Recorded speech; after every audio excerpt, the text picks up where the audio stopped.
Afternoon, everybody. Happy Monday and happy fall. Seasons are changing. I do not have anything at the top, so we can go straight to questions. Julie, do you want to start? Thanks, Josh. A couple different topics. I want to start with climate. The president is having a lot of events on this, talking about the lead up to Paris, and I'm wondering at this point, does he actually plan to go to Paris for the climate summit in December? I don't have an update on. I don't at this point have an update on the president's travel schedule. I know that many leaders are considering the possibility of traveling to Paris to participate in those discussions in the early stages of those talks. But I don't have an update on the president's travel at this point. Is he considering that as well? Would you count him among those leaders? I would. You could certainly count him among the leaders who's considering traveling to Paris. Okay. Also, I wanted to ask if you had an update on the defense bill that's been sent over here. When does the president plan to veto it, or has there been a change in his decision on that? There's not been a change in the decision on this. The president still does intend to veto the NDAA that was passed primarily with Republican support in both houses. The concerns that we've expressed about it is it advocates essentially the use of a slush fund for funding critically important national security priorities. We believe that's utterly irresponsible.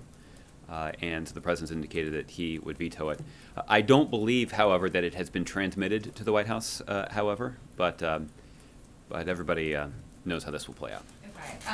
Well, I wanted to get a little substance in before asking you.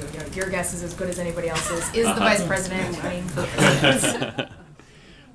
Many people do seem to be asking that question with particular urgency today. I do not have any additional insight about the vice president's thinking about this. He has been considering this for some time, and I'm confident that once he has made a decision that he'll announce it, but he'll do so on his time frame. And can I just ask you what this kind of swirl of speculation and timelines and anonymous sources looks like inside the West Wing to you guys? Yeah. Well, I've been in 2 or 3 meetings this morning prior to the briefing, and it hasn't come up. I think primarily because this is something that we're used to. This is something that's been going on for a while, and I think everybody understands exactly what the stakes are. And primarily, people understand that this is an intensely personal decision for anybody to make in terms of candidacy for President of the United States. And I think all my colleagues here at the White House have certainly afforded the Vice President all of the time and space that he needs to make that personal decision, and he'll make that on a time frame of his choosing. I know there's plenty of speculation about the urgency of the political calendar, that we are, as the weather outside can attest, that we are now into the fall, and that's when more of the country's attention and more of the debate focuses on who the next president might be. But ultimately, this will be a decision for Vice President Biden to make, and I'm confident that as somebody who's participated in this process firsthand on a couple of occasions, that he understands the timing pressure that he's under, but he'll make a decision when he's prepared to make it. Do you know if he shared a decision with the president one way or the other? I don't know the answer to that. Okay. Roberta?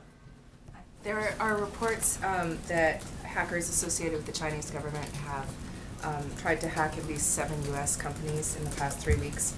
And I'm wondering what the awareness is at the White House about this issue, and whether this breaks the agreement that President Obama and President Xi made during his visit. Well, Roberta, obviously, I've seen those reports that appeared in a number of publications overnight. I don't have a specific comment on the conclusions that were reached by this private sector organization. I think I'd reiterate a couple of things. The first is that when President Obama was standing alongside President Xi in the Rose Garden just a couple of weeks ago, President Obama made clear that the United States would judge China not based on its words, not based on any verbal commitments, but based on its actions. And so you can rest assured that the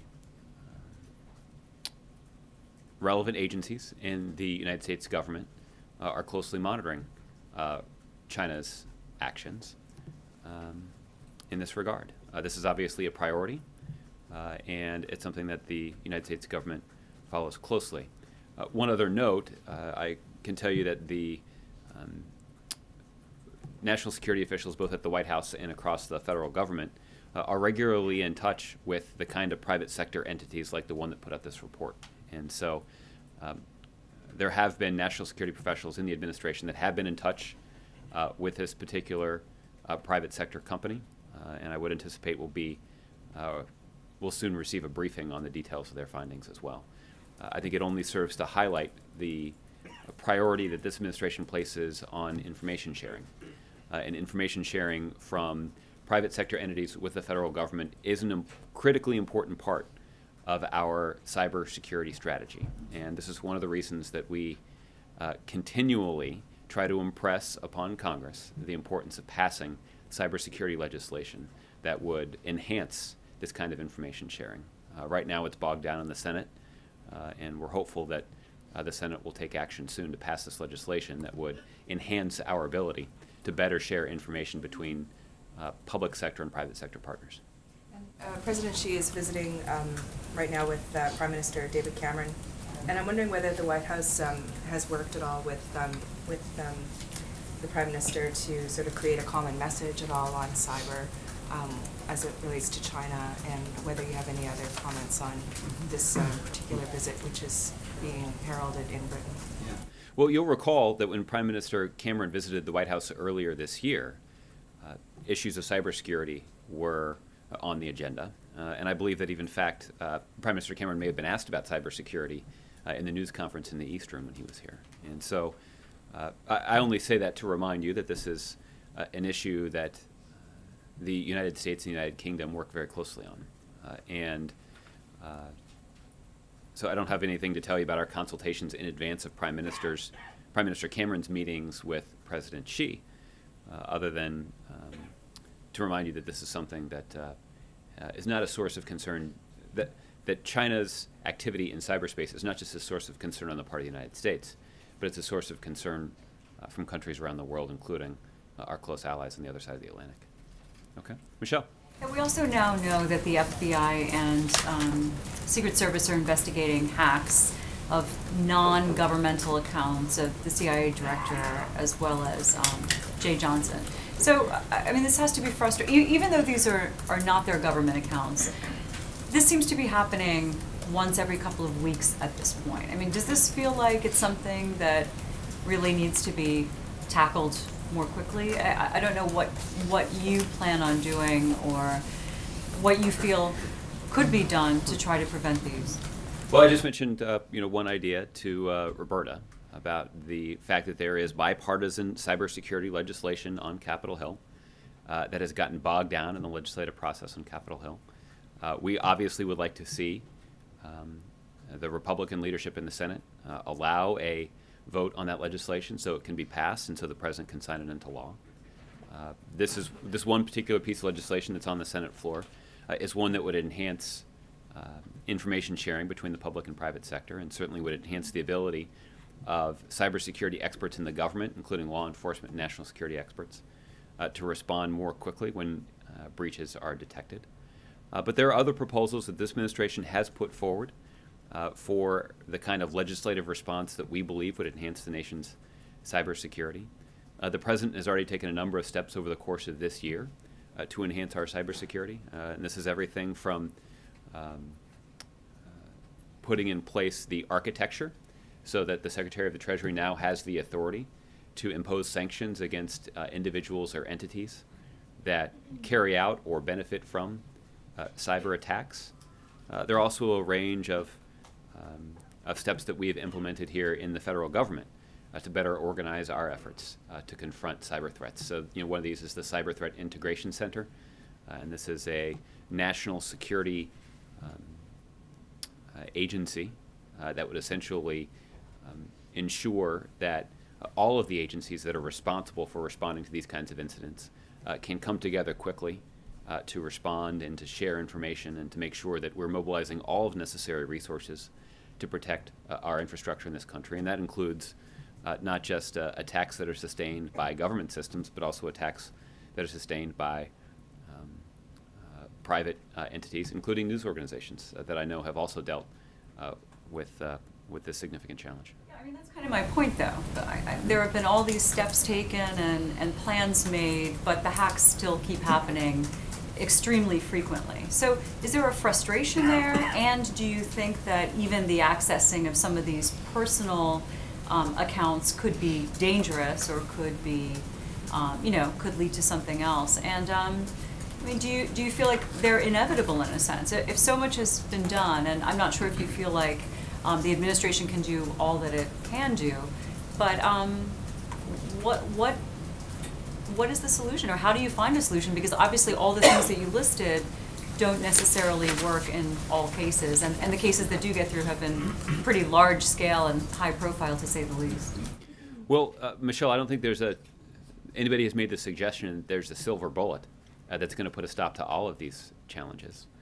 I think what we do believe is important is to respond quickly and to make sure that we're sharing information when incidents are detected. And there is more authority that could be given to our national security and law enforcement professionals to make sure that they can use all of their capabilities to do exactly that. And we've not seen the necessary congressional action that we need in order to get that done. I think the other thing, Michelle, that's significant for the administration's view is that frustration is not the word that I would use. I think what I would try to describe to you is that the fact that we see these kinds of incidents, and based on the way that it's been described to me, the incident that was reported over the weekend is not a particularly significant or worrisome one. But I do think it illustrates that there are vulnerabilities in our system. In some cases, these vulnerabilities are more significant. But in some cases, even those places where we feel quite confident about the kind of measures that we've taken place, the stakes are really high. In an interconnected world where we rely on technology for so many basic functions in our society, that trying to safeguard all of these different elements, whether these are government entities or private sector entities, that we need to be mindful of the fact that bad actors, malicious actors in cyberspace, are bright, they're nimble, they're innovative, and we need to make sure that we have defenses that are flexible and adaptive enough to confront them. And we're also hearing that it's now possible that Iran has some 2,000 forces outside of Aleppo.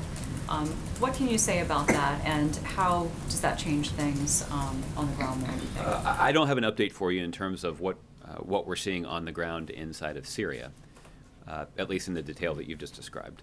What I would say as a general matter is quite similar to what the President said at his news conference on Friday, which is that we have seen the Iranians over the last 4 or 5 years step up the amount of assistance that they provide to the Assad regime just to keep him in power. And that's an indication that their earlier strategies to try to minimize their investment in that endeavor didn't succeed. And the fact is, Iran keeps having to escalate its investment in protecting the Assad regime is an indication of the position of weakness from which they're operating. And I think the other thing that it serves to illustrate is the sectarian nature of this conflict. And that poses significant risks for countries like Russia that is seeking to unilaterally impose a military on a solution on a situation that cannot be solved militarily. And in fact, it harbors significant risk for countries like Russia that try to implement a strategy like that. Okay, let's move around the room a little bit. Todd. Thanks, Josh. I wanted to talk to you about Astronomy Night and one of the VIP guests, Ahmed Mohammed, the boy from Texas who was arrested for bringing a clock to school that was suspicious. Will the president meet with him? Will he take a selfie with him? What is the signal that the president is trying to send by inviting him? And, you know, there are people like Senator Cruz who say that the president is giving a lot more respect to Ahmed than, say, to police who face dangers every day. Well, Todd, I don't believe the president will have an opportunity to meet one-on-one with Ahmed Mohammed. After all, there are several hundred people who are planning to participate in tonight's festivities on the South Lawn. This will include educators, scientists, parents, students, astronauts, and others. it's an event that we're looking forward to, and I know that Ahmed has indicated that he's looking forward to it too, and we certainly are pleased that he will be able to come to the White House to participate in that event. I think the president, in a variety of settings, has made clear the amount of respect that he has for our men and women in uniform, who every day walk outside the door of their home and put their lives on the line to protect and serve the communities in which they work. That is an honorable profession, and the president has on a number of occasions articulated the high degree of respect he has for the men and women who choose that profession. Was Ahmed asked to not bring the clock? I'm not aware of his plans to bring the clock. Well, he's not bringing it, but when the president tweeted, he said, "I hope to bring that cool clock." Well, I don't know that's exactly what the president tweeted, but I'm not aware of any information that was shared with Ahmed about what he could bring or not bring to astronomy. No Night. concern about a security issue related to I'm that? confident that Ahmed, like everyone else who attends Astronomy Night, will go through the security measures and screening measures that are necessary to ensure the safety of the president, the White House, and everybody else who's participating in Astronomy Night. Okay. April. Josh, two subjects, one about the vice president. So should we expect anything from him today or this week in reference to the calls for him to make a decision, a public decision, on if he will run for president in 2016? April, I don't have any information about the potential timeline for a vice presidential decision about a presidential race. If you did have information, would you tell us? If that would stop you from asking the questions, then I might. But I don't have that information. All right, on another subject, there's a bit of controversy brewing in Alabama. 31 DMV offices in minority and rural urban communities have been shut down, and that at a time when there's concern about the infringement on voting rights as well as this upsurge with voter ID. What does this administration feel about that, and what particularly is this White House looking at in reaction to this, if there will be a reaction? Well, I did see that Secretary Clinton had an opportunity to talk about this issue, and she expressed, I think, some legitimate concerns about measures that we're seeing once again being put in place to try to make it harder for people to vote. The amount of time and energy that Republicans have spent trying to make it more difficult for people to, for eligible voters to cast a ballot is mind-boggling. I'm not really sure what they're scared of. But the fact is, the president, I think, on a number of occasions has made clear that the principle of allowing eligible voters to cast a vote is central to our democracy. And I think the president said that much more eloquently than I just did when he traveled to Alabama himself earlier this year to mark the 50th anniversary of the March in Selma. So I'm not steeped in the details of this particular matter, but we certainly would urge, well, let me just say this. When the president spoke in Selma, the president talked about how we should be able to build bipartisan support for those kinds of policies that protect the right of eligible citizens to vote. And the president delivered a call to action to encourage Democrats and Republicans to come together to renew the Voting Rights Act and to do more to ensure that that sacred right in our democracy is protected for eligible voters. That continues to be our principle here, and we hope that both Democrats and Republicans in Alabama and in every other state in the country can live up to that principle. So the governor of Alabama is saying that it's not racial. There are two issues here, voter suppression and possibly racial discrimination. Do you see both clearly? Does this White House see both Well, clearly? I'm not going to comment on this specific matter because I haven't had an opportunity to look carefully at it. I do think that it's sort of, I think that the reason that we're having this conversation is because there are legitimate concerns that have been raised about voter ID laws in the first place. We've seen reports that some Republicans, many Republicans across the country, acknowledge that this has a political impact that benefits Republicans. And in some cases has a disproportionate impact on certain populations. When Get into weeds of what you just said, that's race. Am I correct?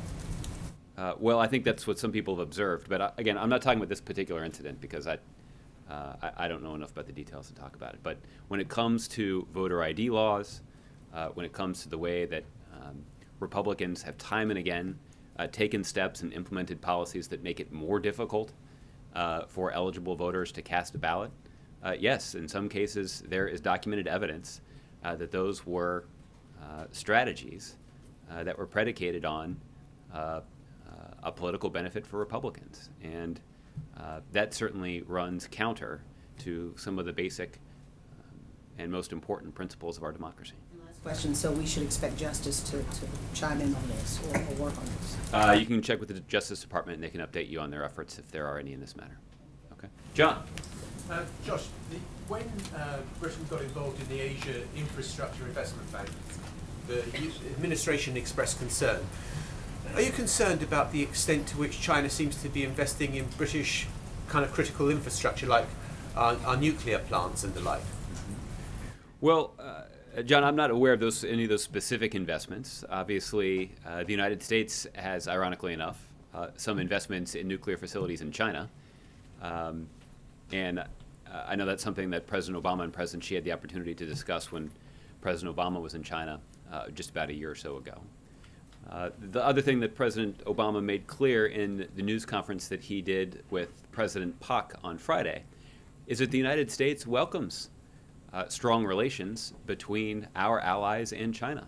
After all, the United States, like the rest of the world, welcomes a rising China and a China that is ready to assume the obligations and responsibilities that go along with significant economic, political, and military strength. And so, obviously, whether it's, working with China to limit Iran's nuclear program or enlisting China's influence to try to get North Korea to live up to their international obligations. There are a variety of ways where China has started to use their influence to advance international priorities, and we would welcome the continuation of that trend.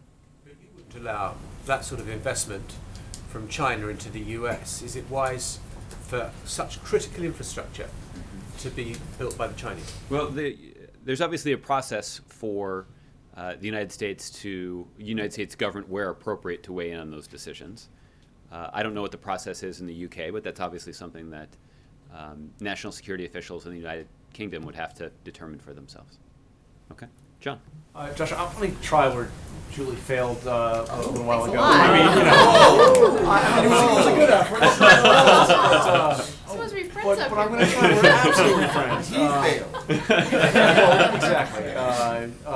So you've been part of a presidential campaign. You know what it's like to launch a presidential campaign. You know the vice president. You work in the same building as the vice president. You see him on most days. Does he look like a guy that's about to announce he's That is a creative way to ask that question. I'm not going to stand here and assess the vice president's body language, but What do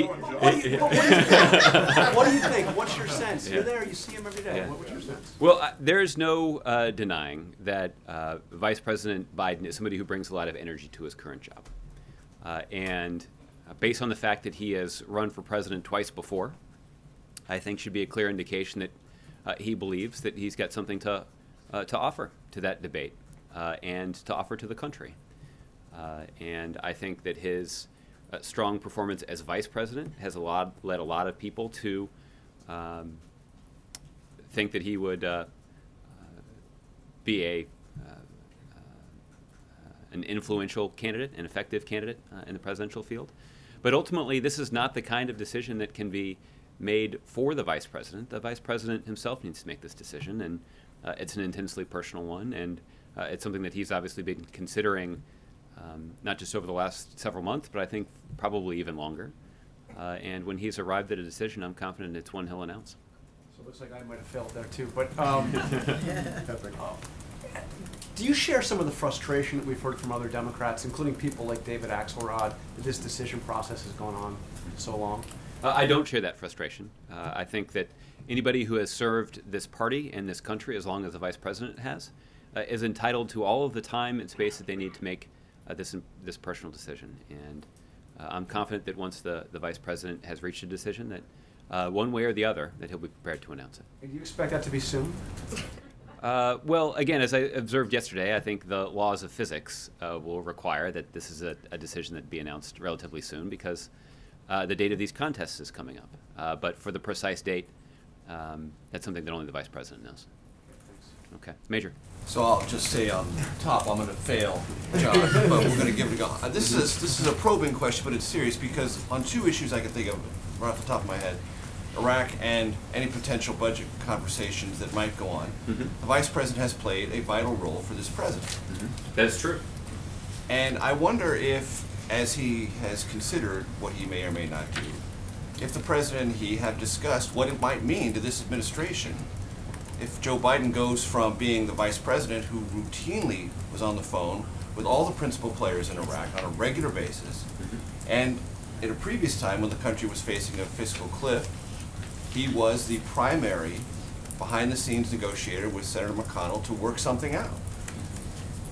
Can this administration deal with those two issues if the vice president on which it has relied in the past is now a presidential candidate and unavailable?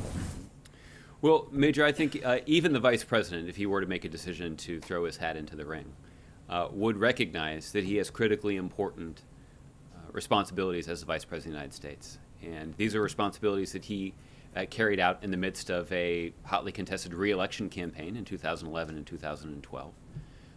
And while he certainly would be adding a lot of things to his plate if he were to decide to mount a presidential campaign, I'm confident that he would make time as necessary for the responsibilities that he currently has as vice president. Can you tell us what the basis of that confidence is? Well, I think Is that a supposition, or do you know from the president that they've discussed this? I don't know any of the details of what the president and the vice president have discussed. I think the basis of this supposition is that this is something that Vice President Biden did in the context of the re-election in 2011 and 2012, and I'm confident that if necessary, he could do it again in 2015 and 2016. You would concede that it's quite a different thing, though, to run for president as a candidate as opposed to run as the running mate for a president in a re-election campaign. I would acknowledge that those are two different things. However, they are both endeavors that would require significant commitments of time when it comes to politics, but also an acknowledgement that governing responsibilities come first. And I would have no doubt about the vice president's ability to make those decisions. A governing vice president first and a candidate second if you were to announce.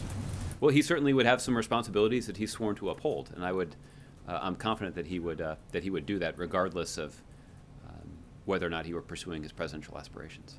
On the other end of Capitol Hill, Republicans are trying to decide who the next speaker is going to be, and I wondered if you could, without prejudging or offering an opinion, because I know you don't want to do that, if you could describe what the president's relationship and working relationship has been with Paul Ryan.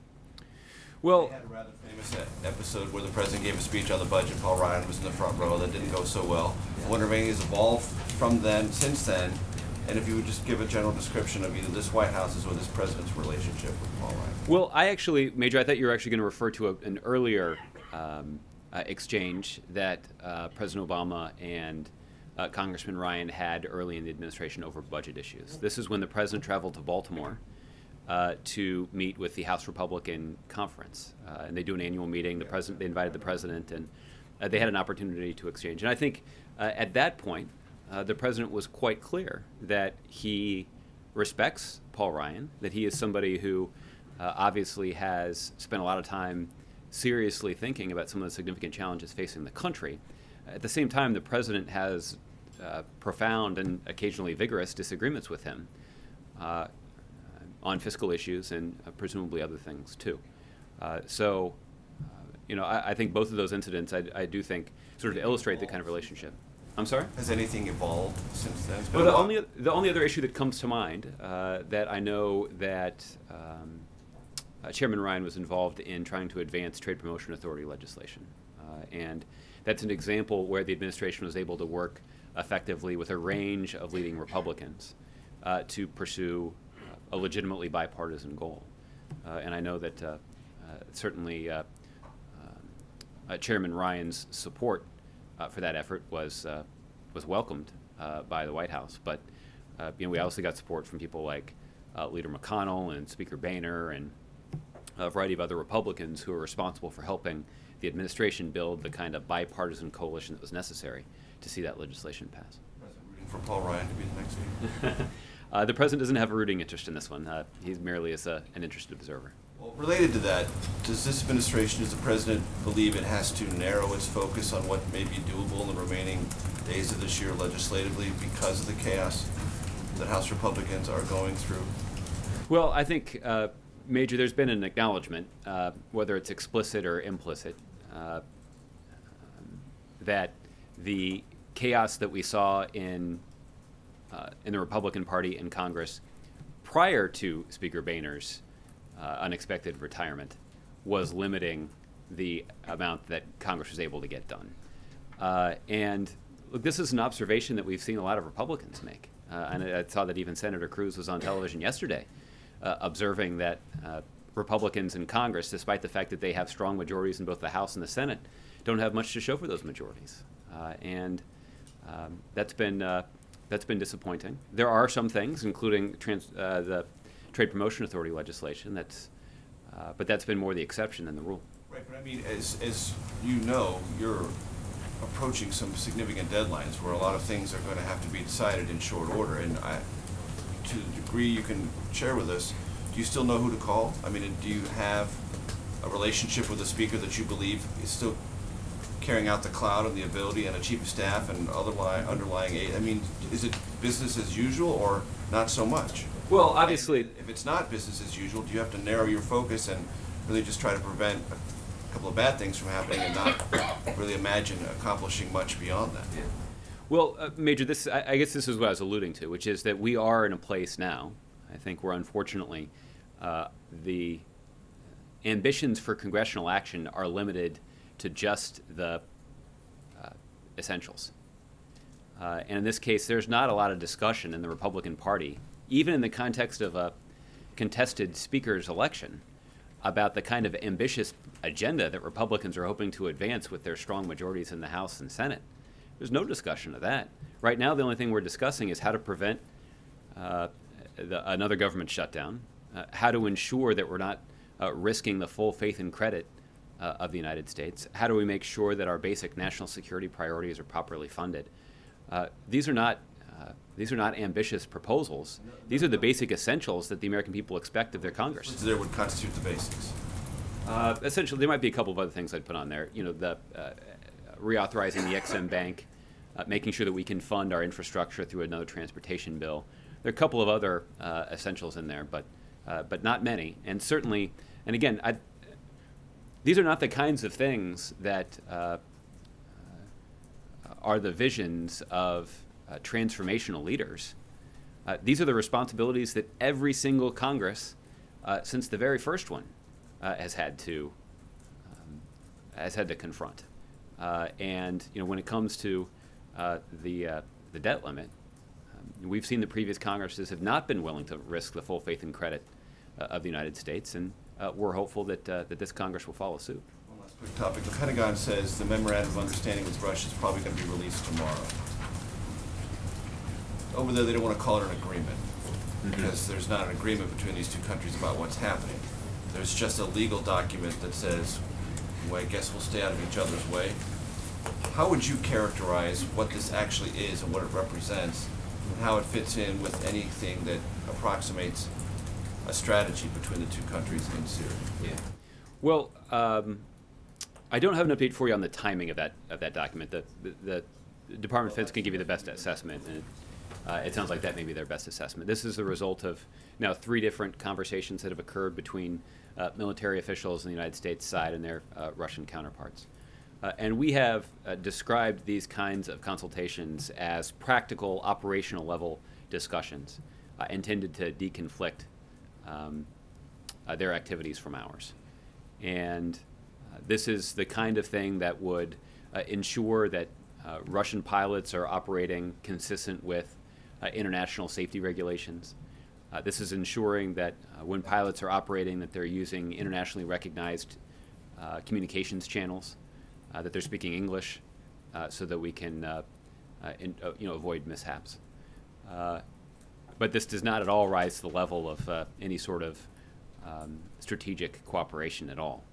The other data point that I would bring to your attention is that over the weekend, the Department of Defense announced that a military operation had succeeded in northwestern Syria that resulted in the death of Sanafi al-Nasser. This is the leader of an extremist organization with designs on carrying out attacks against the West, yes, the Khorasan group. I'll just note that this is an airstrike that was conducted in northwest Syria. And I think this is an indication that the United States will do what is necessary to ensure that our interests are protected and that our safety and security are protected. The reason that northwest Syria location is notable is because we know this is where the Russians are spending a lot of time and carrying out a lot of their military operations. But in this instance, the United States was able to successfully carry out this operation without any undue interference from the Russians. Thanks, Okay. Lala. Two questions. One, what are your expectations from the later this week, President is meeting the Pakistani Prime Minister on Thursday? The President is looking forward to welcoming the Pakistani Prime Minister to the White House later this week. Obviously, there are a range of issues that are important for us to discuss, including the announcement that the President made last week about our strategy in Afghanistan moving forward. We certainly have an important security relationship, and the security cooperation between our two countries is beneficial to the safety and security of the citizens in both our countries. And I'm confident that will be the focal point of discussions. But we'll have a little bit more that we can share as the meeting gets closer. But you completely rule out a civil nuclear deal with Pakistan, or is there something talks going on that? Well, last week I got asked about this, about the sort of reports that the United States and Pakistan were planning or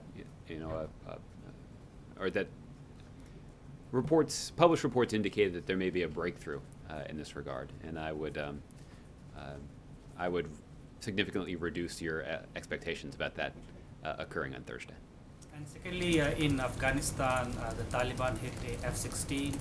Are you worried about the increasing capabilities of the Taliban in Afghanistan?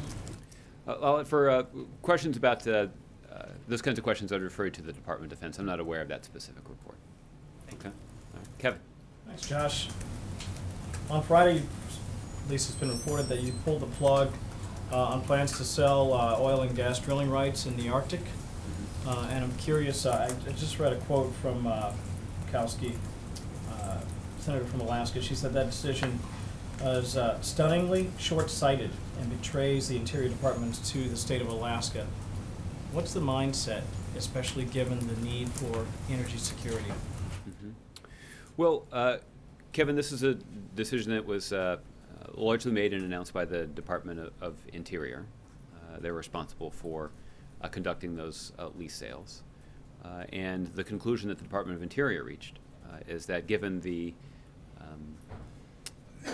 market conditions and given the broader state of the industry, that moving forward with those lease sales at this point was not the right decision.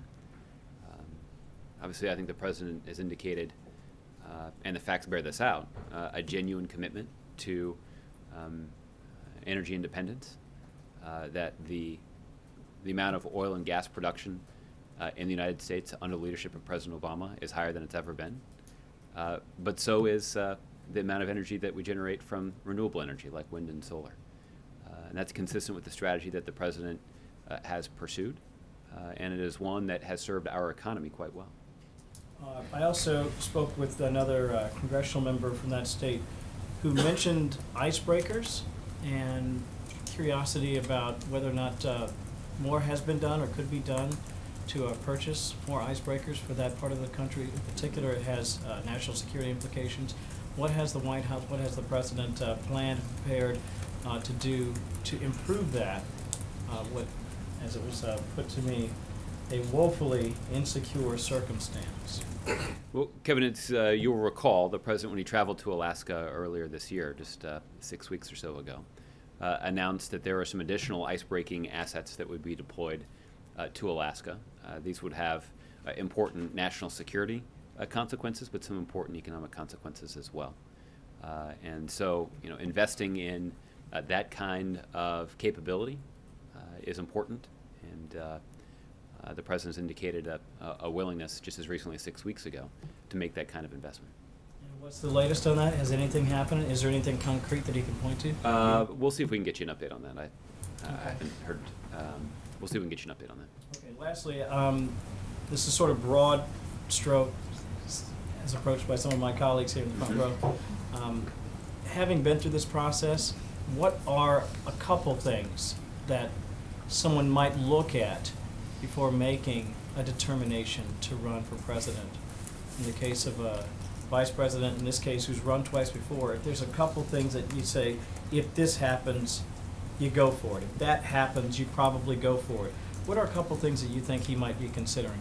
Well, I'm confident that that the vice president and anybody else who's made a decision to run for office has asked that kind of a question to lots of people, and I'm sure there are a variety of opinions about that. I think the thing that I would observe is that there's one fundamental question that has to be answered before you can consider a whole range of other tactical questions. And the first is about your own desire and commitment to running the kind of campaign that we all know takes a significant personal toll. Life on the campaign trail is arduous, and it's a difficult challenge. And that's true of I have a little fun up here at the expense of some of the Republican candidates occasionally, but this is true of those candidates too. That they spend a lot of time away from their families. They spend a lot of time on the road and in cities that in which their day ends rather late and starts rather early, and that's difficult. And it's why it's important for a bunch of personal questions to be answered before you start considering a range of other things. I guess the other thing that I would say that I think is also important, and I do think that this is something that the vice president has considered as well, which is that those kinds of questions are far more important than questions about anybody else's campaign. That if you are making your decision about whether or not to get into a race based on your perception about somebody else's standing in the race, that's not likely to be a useful strategy. That if the reason that you're running is because you perceive that somebody else is not doing as well as they should, that's not a particularly effective rationale for voters, I think. That each candidate, that voters are going to expect that each candidate put forward their own rationale and demonstrate their own commitment to taking on the challenge of running for president. And I'm confident that's what the voters will expect of all of the candidates in this field, both Democrat and Republican. Okay, Chris. Well, then, would you say among senior staff members who you've discussed this with, who obviously have worked closely with both of the key people involved, that there are strong feelings about whether or not Joe Biden should get into the race? No, I don't think there are. I think those of us that are interested in politics, think these kinds of things are interesting. But ultimately, this is a decision that he'll have to make for himself. And even to the extent that you and others have stated that obviously you feel strongly that a Democrat ought to get into the race because, or ought to win because you want to be him or her to be able to continue the policies that the president has put forward. Obviously, you want to set up the strongest possible candidacy, and there are no strong feelings about whether or not the entry of vice president would help or hurt that process? Well, I suspect that everybody's got a theory, right? But ultimately, the most important question is not if you're a candidate that is considering running for office.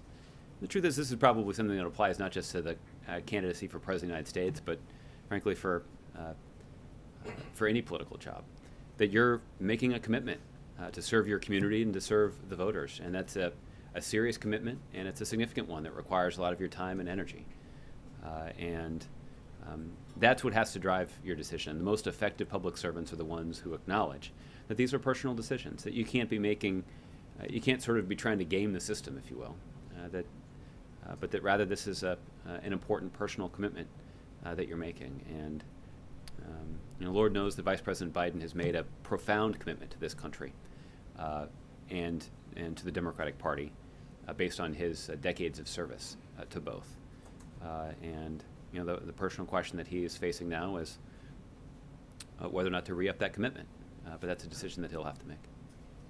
The Benghazi testimony that Hillary Clinton is going to give this week, is there any sense that there is some legitimate fact-finding that can go on there, and how closely, given the seriousness of what happened with the incident and the loss of American lives, how closely will the White House be watching that testimony? Well, obviously some Republicans have had some interesting things to say about this over the last couple of weeks. And they certainly have called into question the true motivation of the Benghazi Committee. And I think what that has done is that it has placed significant pressure on the Republican members of that committee to produce, to perform. And my expectation is that those Republican members of the Benghazi Committee are going to come loaded for bear when Secretary Clinton is before them, because they're under a lot of pressure to produce. And thus far we haven't seen them produce much. So I think the pressure will really be on them to, frankly, to justify their own existence. And that very existence has been called into question by at least 2 Republican members of Congress. And we'll see if they are able to do that when Secretary Clinton is before the committee later this week. And finally, on the emails, since we've had a weekend since this has all come out, does the president have any regrets that he told 60 Minutes that it didn't pose a national security problem, even the perception that there might have been an attempt to influence? No. I think, as the president has made clear on so many occasions, and certainly as I've made clear even in response to this particular question, the president is deeply respectful of independent investigations that are ongoing into any matter, frankly.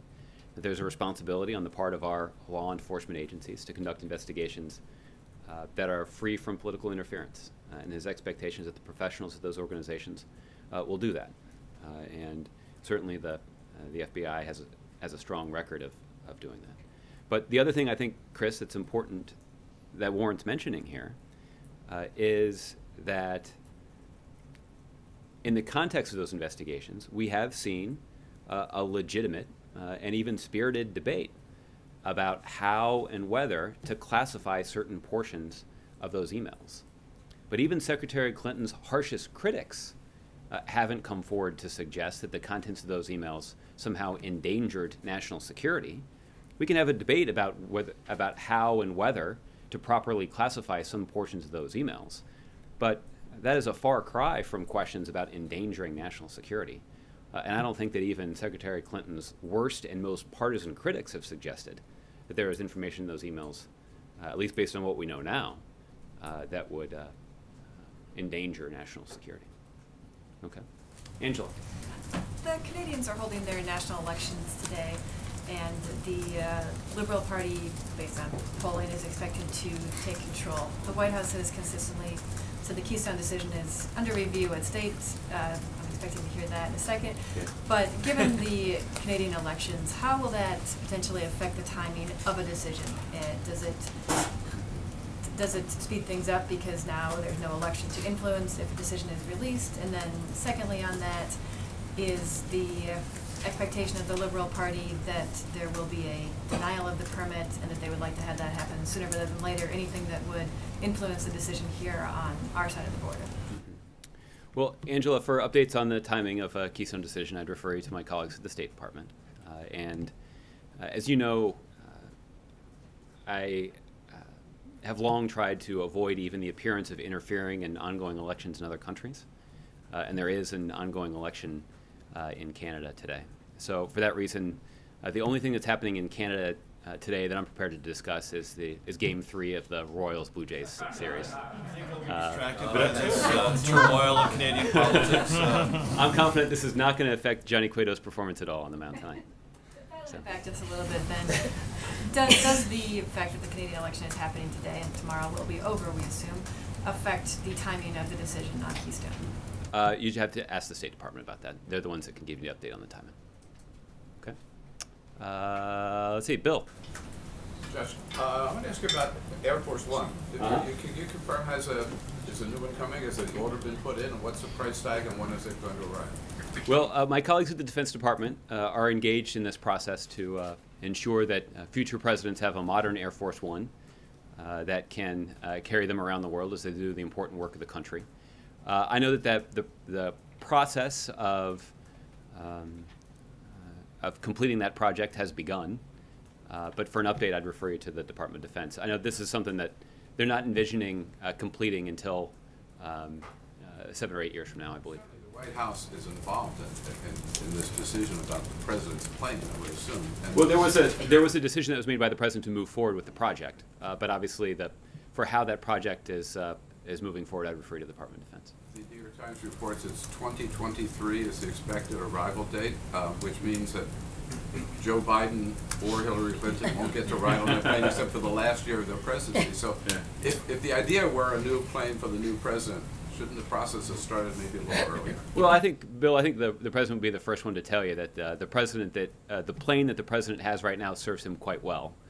And I think he's even quoted in that story on a number of occasions, noting that he will miss flying on that plane. And I think that's an indication that the current Air Force One performs quite well and handles all of the responsibilities that are necessary for ensuring that the presidency can travel when the president does. But the challenge when dealing with something as important and as critical to the success of the presidency as Air Force One, the challenge is to try to think ahead. And so that's what this administration has begun, is a process of thinking ahead and moving forward on a project that while, let me say it this way, the president doesn't need a new plane right now. But 8 years from now, whoever's president, they're likely to need a new plane. Jared. Josh, you said to Major earlier that the president doesn't have a rooting interest in who's Speaker of the House. Is that true? Is the president really agnostic when so many of the candidates for Speaker have said things like they wouldn't want to give away the debt ceiling for free, or some other issues that go directly against the stated position that this administration has put out on some really crucial pieces of legislation? Mm-hmm. Well, I think some of the people that you're referring to are not particularly likely to be Speaker of the House. So I don't lose a lot of sleep on that. So you're agnostic in the sense that you don't believe they're deities or semi-deities in this? I mean, what you don't have a rooting interest because you don't think they're going to make the playoffs? What is this? I guess what I'm saying is the reason that we don't have a rooting interest is that this is a responsibility of House Republicans to choose who they want to lead their conference in the Congress. The second is that any attempt to try to influence the outcome of that election by the President of the United States would have the opposite of the intended effect. And so that's why the President and everybody else here at the White House is certainly interested in what's going on. But we're not pulling for anybody. We're interested to see how Republicans reconcile the significant divisions within their party to try to stitch together the kind of leadership structure that will allow the basic functions of government to continue. That certainly is not the kind of ambition that you would expect to see from a party that has strong majorities in both the House and the Senate, but it's the situation that we're dealing with right now. Okay. Mark. Josh, would you say it's accurate to describe Vice President Biden as agonizing over this decision? Well, I guess to go back to Major's question, he didn't look like he was in agony to me. Anguishing, perhaps? No, I think he's somebody who is thoughtfully considering his options. And obviously, Vice President Biden is somebody who has run for president twice before. He didn't do that because he wasn't sure that he would be a good president. I think that over the last 7 years, I think as vice president, he's made quite clear to everybody that he is somebody who would be not just capable, but effective if he were to serve in the Oval Office. In fact, that's why the president chose him to be vice president in the first place. But ultimately, he's going to have to decide on his own, and I think that he's doing this thoughtfully. Are we more likely to get a decision first from Biden or on Keystone? So it sounds like a bingo game that's taking place back in the workspace back there. But maybe you can get me a card. Fred, I'll give you the last one. Thanks, Josh. Today the Senate Judiciary Committee is holding a hearing on the sentencing reform bill. That's been a big agenda item for the president. Other than trade, really, none of the president's legacy items have had a lot of bipartisan support, for good or bad. Is this going to be something that you think stands out if this bill does go through? Will this stand out in particular for his legacy? Well, yeah. Well, Fred, obviously the president has long considered criminal justice reform a priority, and we certainly are pleased to see that there are some Republicans on Capitol Hill who also consider this to be a priority, that there are ways to make our criminal justice system more cost-effective, more fair, and have it result in communities with lower crime rates. So there are a lot of opportunities in this area for Democrats and Republicans to work together in a way that's good for the country and is good for communities all across our country. So we're encouraged by the way that this process has started out in bipartisan fashion, and we hope it will continue that way. And on the flip side of that, I mean, it does have some bipartisan support, but at the same time, there are Republicans and other critics who point out that, since you've had these mandatory minimums, crime rates have gone down. Also, when prisoners are released, there's something like a 40% recidivism rate. Is there a risk there about releasing more with that type of well, Fred, I think one of the goals of criminal justice reform is to see what kind of steps we can take to try to reduce that recidivism rate. That kind of recidivism rate is not good for public safety, and it's certainly not good for individuals who who've gone through our criminal justice system. So I think it is statistics like the one that you just cited that motivates Democrats and Republicans to try to put aside our partisan differences and focus on what could be a fruitful area of bipartisan cooperation. I think one of the reasons that it's so conspicuous is there aren't very many areas of possible fruitful bipartisan cooperation, but we intend to make the most of this one. And totally unrelated, this is FAA. It's been reported that FAA will require registration of privately owned drones. Does the White House have any comment on that at all? Well, Fred, my understanding, I'd refer you to the Secretary or to the Department of Transportation. I believe what they're putting together is essentially a working group to consider that and a range of other policy initiatives that could ensure that the use of drones doesn't interfere with commercial aviation, but also to put in place the kind of regulatory structure that will allow the private sector to maximize the economic benefits associated with this kind of technology, while making sure we're protecting the skies over cities all across the country. All right. Thanks a lot, everybody. We'll see you tomorrow.